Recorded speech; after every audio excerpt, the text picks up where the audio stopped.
यहाँ रहने वाले जितने गरीब लोग हैं उनके बच्चों के पास पढ़ने का कोई सुविधा ही नहीं है। गरीब का बच्चा जा रहा है पढ़ने, वहाँ पढ़ता नहीं है, खिचड़ी खाया और घरे चला आया। कॉलेज में खिचड़ी नहीं बट रहा है लेकिन वहाँ से डिग्री बट रही है। बिहार के शिक्षा व्यवस्था का हाल ये है, स्कूल से खिचड़ी और कॉलेज से डिग्री बट रहा है, पढ़ाई दोनों में कहीं नहीं हो रहा है। तो अगर पढ़ाई चाहिए क्योंकि यही रास्ता है गरीबी से निकलने के लिए, तो बिहार में सबसे ज्यादा पैसा शिक्षा पर खर्च होना चाहिए।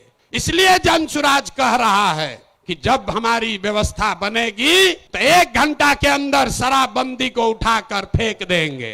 अगर बिहार में विश्व स्तरीय सबसे अच्छा शिक्षा व्यवस्था बनाना है तो 5 लाख करोड़ रुपया चाहिए। 5 लाख करोड़ रुपया चाहिए अगले 10 वर्ष में, तो देश का सबसे अच्छा शिक्षा व्यवस्था बिहार में बना दिया जाएगा।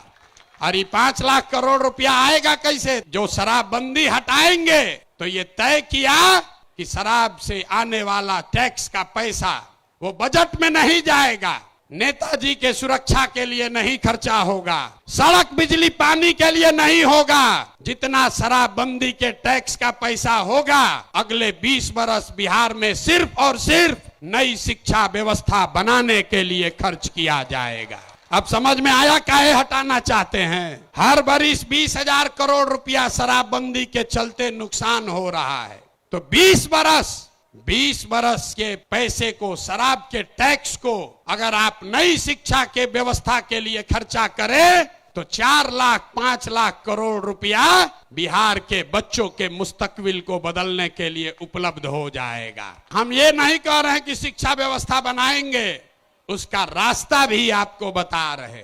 5 लाख करोड़ रुपया जुटाएंगे इसी बिहार से और ऐसी शिक्षा व्यवस्था बनाएंगे कि पूरे देश से लोग जैसे नालंदा विक्रमशिला में पढ़ने आते थे वैसे यहीं पर पढ़ने आएंगे, तभी बिहार ज्ञान का भूमि फिर से बनेगा।